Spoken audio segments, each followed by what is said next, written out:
Cameroun. Le site d'information en ligne l'économie.com renseigne que la Sodecoton recherche 33 milliards de francs CFA. Un financement qui va permettre à cette entreprise de renouveler ses équipements de production en vue d'accroître ses performances. Le groupe UBA réalise des bénéfices de 43 milliards de francs CFA au premier trimestre 2021. C'est en effet ce qu'indique Ecomatin.com. Investi au Cameroun en sa une, titre, le producteur d'électricité Gobelec vend ses créances sur Eneo d'un montant de près de 83 milliards de francs CFA. Le Tchad, classé avant-dernier en termes d'accès à l'électricité en Afrique selon la Banque mondiale. Les détails à lire sur la rubrique Énergie de Tchad Info. Selon les données de la douane chinoise consultées par le Nouveau Gabon au premier trimestre 2021, le gain commercial du Gabon sur la Chine a baissé de 40% pour se situer à 307,5 milliards de francs CFA. Ce montant est en recul de 31,4% comparé à celui des 3 premiers mois de l'année 2021, fait savoir le journal.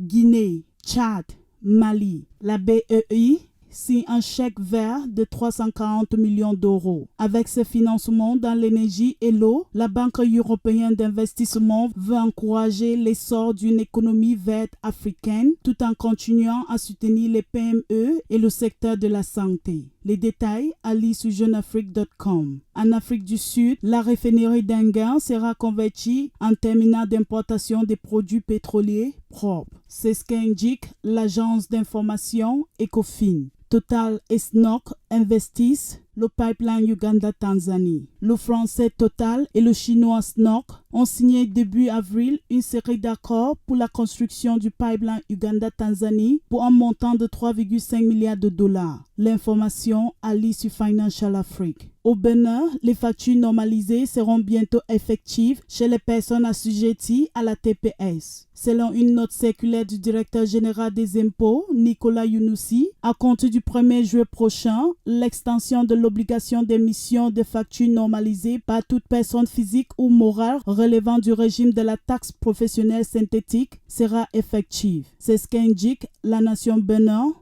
Info. L'organe de règlement des différends de la zone de libre-échange continental africain tiendra sa réunion inaugurale lundi 26 avril. L'occasion pour le secrétaire général de la ZLECAf d'en détailler les grands principes de fonctionnement. Informe Jeune Afrique dans une tribune signée Ouam Kelemene. Concluons cette revue de presse économique africaine au Maroc. Le journal L'Économiste titre Tanga Titouan Al-Houssima, 295 millions de dirhams pour le développement humain. Une enveloppe de 295,6 millions de dirhams sera consacrée au développement humain dans le nord du Maroc. Pour avoir plus d'informations sur l'actualité économique africaine, abonnez-vous sur nos différentes pages à l'adresse L'Economy News.